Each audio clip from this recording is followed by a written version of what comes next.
అందరికీ నమస్తే. అందరికీ ముందుగా సంకటహర చతుర్థి శుభాకాంక్షలు. ఎందుకు కొంతమంది ఎంత కష్టపడినా వారి జీవితంలో కష్టాలు మాత్రం తగ్గవు? ఎందుకు కొంతమంది ఇంట్లో డబ్బు నిలవదు?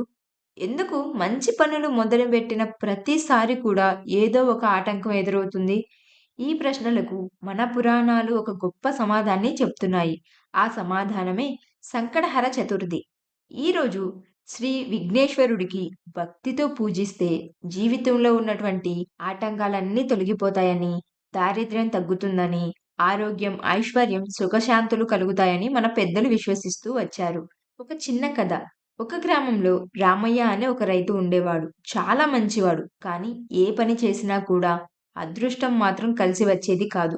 పంటలు పండేవి కాదు. అప్పులు పెరిగిపోయాయి. ఇంట్లో ప్రశాంతత లేదు. పిల్లల చదువులు కూడా సరిగ్గా సాగలేదు. ఒకరోజు అతను ఎంతో బాధతో ఊరిలోని గణపతి ఆలయం దగ్గరకు వెళ్ళాడు. కళ్ళలో నీళ్లు, మనసులో బాధ. గణపయ్యా! ఇంకా నేను ఎంత భరించాలి? అని ఏడ్చాడు. అప్పుడు ఆ ఆలయ పూజారి చిరునవ్వుతో రామయ్య దగ్గరకు వచ్చి, బాబూ, ఈ నెల వచ్చే సంకటహర చతుర్థి వ్రతం నియమంతో చెయ్యి. నీ కష్టాలకు గణపయ్యే తప్పకుండా దారి చూపిస్తాడు అని చెప్పాడు. రామయ్య ఆ మాటలను భగవంతుని ఆజ్ఞగా భావించాడు. కాబట్టి ఇదే విశ్వాసం లక్షలాది మంది ఈ రోజు కూడా పాటిస్తూ ఉన్నారు. ఎందుకంటే గణపతి అంటే విఘ్నాలను తొలగించే దేవుడు. అందుకే ఏ శుభకార్యమైనా మొదట వినాయకుడితోనే పూజిస్తాము.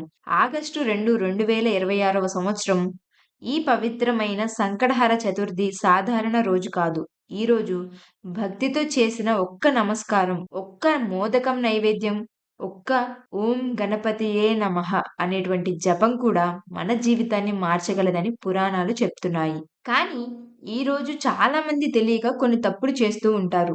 ఆ తప్పుల వల్ల వ్రతఫలం తగ్గిపోతుందని పండితులు చెప్తున్నారు. అసలు సంకటహర చతుర్థి రోజు ఏం చేయాలి? ఏం చేయకూడదు? పూజ ఎప్పుడు చేయాలి? ఎలాంటి నైవేద్యం పెట్టాలి? చంద్రుడిని ఎందుకు చూడాలి? ఈ వ్రతం వెనుక ఉన్న అద్భుతమైన కథ ఏంటి? ఈ వీడియోలో చివరి వరకు చాలా వివరంగా తెలుసుకుందాం. కాబట్టి వీడియోని ఎక్కడ స్కిప్ చేయకుండా చివరి వరకు చూసి మీకు నచ్చితే కామెంట్ చేసి మీ ఫ్రెండ్స్ అండ్ ఫ్యామిలీస్ తో కూడా షేర్ చేసుకొని మన ఛానల్ అయితే తప్పకుండా సబ్స్క్రైబ్ చేసుకోండి. ఈ ప్రపంచంలో ఎంతటి దేవతలైనా ముందుగా పూజలు అందుకునే దేవుడు మాత్రం ఒక్కరే. ఆయనే శ్రీ విఘ్నేశ్వరుడు, శ్రీ గణపతి. ఎందుకంటే ఆయన అనుగ్రహం లేకుండా ఏ శుభకార్యం కూడా పూర్తి కాదని మన పురాణాలన్నీ చెప్తున్నాయి. అయితే సంకటహర చతుర్థి అనే పేరు ఎలా వచ్చింది? సంకట అంటే కష్టాలు, బాధలు, అడ్డంకులు. హర అంటే తొలగించడం. అంటే మన జీవితంలోని అన్ని సంకటాలను కూడా హరించే పవిత్రమైన రోజు. దానినే సంకటహర చతుర్థి అని అంటాము. దీనికి కూడా ఒక పురాణ కథ అయితే ఉంది. ఒకసారి దేవలోకంలో దేవతలందరూ తీవ్రమైన ఇబ్బందుల్లో ఉన్నారు. అసురుల శక్తి రోజురోజుకు పెరుగుతోంది. యజ్ఞాలు ఆగిపోయాయి. ధర్మం తగ్గిపోయింది. దేవతలు పరమశివుని ఆశ్రయించారు. అప్పుడు ఆ పరమశివుడు చిరునవ్వుతో, ముందుగా నా కుమారుడైన గణపతిని ప్రార్థించండి. అతని అనుగ్రహం లభిస్తే మీ ఆటంకాలన్నీ తొలగిపోతాయి అని చెప్పారు. దేవతలందరూ కూడా కృష్ణపక్ష చతుర్థి రోజున ఉపవాసం ఉండి శ్రీ గణేశుడికి భక్తితో ఆరాధించారు. వారి భక్తికి ప్రసన్నుడైన గణపతి వారికి విజయాన్ని ప్రసాదించాడు. ఆ రోజు నుంచే ఈ చతుర్థిని సంకటహర చతుర్థిగా ఆచరిస్తున్నారని పురాణాలు వివరిస్తున్నాయి. ఈ రోజు అసలు ఏం చేయాలి? ఈ పవిత్రమైన రోజున ఉదయం స్నానం చేసి ఇంటి పూజా మందిరాన్ని శుభ్రం చేయండి. గణపతికి పసుపు, కుంకుమ, అక్షింతలు సమర్పించండి. సాధ్యమైనంత వరకు ఎర్రటి లేదా పసుపు రంగు పూలతో పూజ చేయండి. అలాగే విఘ్నేశ్వరుడికి ఎంతో ప్రీతికరమైనటువంటి గరికెను కూడా సమర్పించండి. గణపతికి ఎంతో ప్రీతికరం అని చాలా శాస్త్రాలు చెప్తున్నాయి. నైవేద్యంగా మోదకాలు, ఉండ్రాళ్ళు, బెల్లం, శనగలు, కొబ్బరికాయ, అరటిపండ్లు సమర్పించవచ్చు. అయితే ఈరోజు ఉపవాసం ఎలా ఉండాలి? ఈ రోజున చాలామంది సూర్యోదయం నుంచి చంద్రోదయం వరకు ఉపవాసం ఉంటారు. ఆరోగ్య పరిస్థితిని బట్టి పండ్లు లేదా పాలు తీసుకుంటూ భక్తితో అయితే వ్రతం చేయవచ్చు. ఉపవాసం అంటే ఆకలితో ఉండడమే కాదు, మనసును, మాటలను, ఆలోచనలను కూడా పవిత్రంగా ఉంచటం. అదే నిజమైనటువంటి వ్రతం. ఈరోజు భక్తితో 108 సార్లు ఈ మంత్రాన్ని జపిస్తే చాలా శుభప్రదంగా భావిస్తారు. ఓం గం గణపతయే నమః.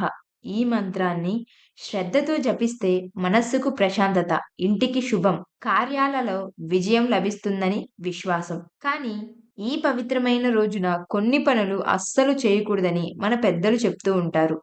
అలాగే చంద్ర దర్శనం ఎందుకు ముఖ్యమో, చంద్రుడికి సంబంధించిన ఒక ఆసక్తికరమైన పురాణ కథ కూడా ఉంది. అదేమిటో కూడా ఇప్పుడు తెలుసుకుందాం. ప్రతి వ్రతానికి కొన్ని నియమాలు ఉంటాయి. ఆ నియమాలను భక్తితో పాటిస్తే ఆ వ్రతానికి మరింత విశిష్టత వస్తుందని మన పెద్దలందరూ కూడా చెప్తూ ఉంటారు. అలాగే సంకటహర చతుర్థి రోజున కూడా కొన్ని విషయాలు గుర్తుంచుకోవాలి. ఈ రోజు చేయకూడనటువంటి పనులు ఏంటంటే, ఎవరినీ బాధ పెట్టకండి. కోపం, అబద్ధం, దూషణ, వివాదాలు వీలైనంత వరకు దూరంగా ఉంచండి.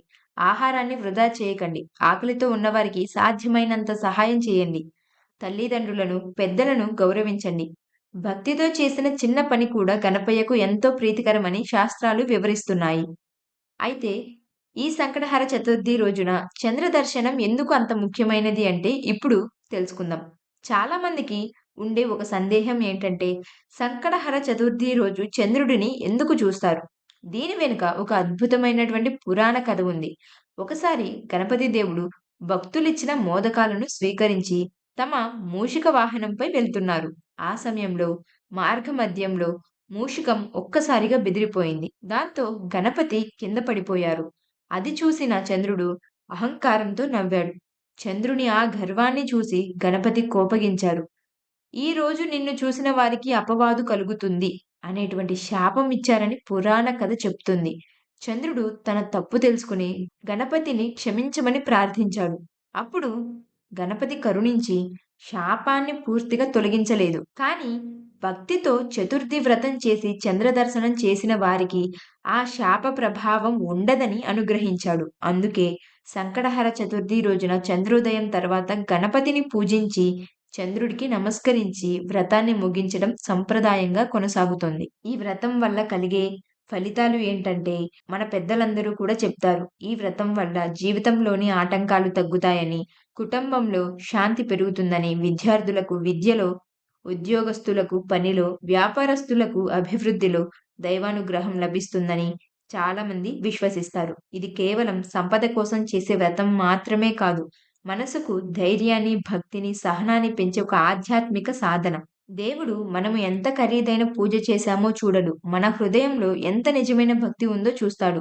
ఒక పువ్వుతో చేసిన పూజ అయినా, ఒక మోదకంతో చేసిన నైవేద్యమైనా, ఒక్కసారి ఓం గం గణపతయే నమః అని మనసారా పలికినా అది గణపయ్యకు చేరుతుంది. ఈ సంకటహర చతుర్థి మీ ఇంట్లో సుఖశాంతులు, ఆరోగ్యం, ఐశ్వర్యం, సంతోషం నింపాలని శ్రీ విఘ్నేశ్వరుడికి మనస్ఫూర్తిగా ప్రార్థిస్తున్నాను. ఈ వీడియో గనక మీకు నచ్చితే ఒక గణపయ్య శరణం అని కామెంట్ చేయండి. ఈ పవిత్రమైన సమాచారాన్ని మీ కుటుంబ సభ్యులకు, స్నేహితులకు తప్పకుండా షేర్ చేయండి. ఇలాంటి మరెన్నో భక్తి, పూజా విధానాలు, పండుగల విశిష్టతల కోసం మా ఛానెల్ అయితే సబ్స్క్రైబ్ చేసి పక్కనున్న బెల్ ఐకాన్ అయితే క్లిక్ చేయండి. Thanks for watching.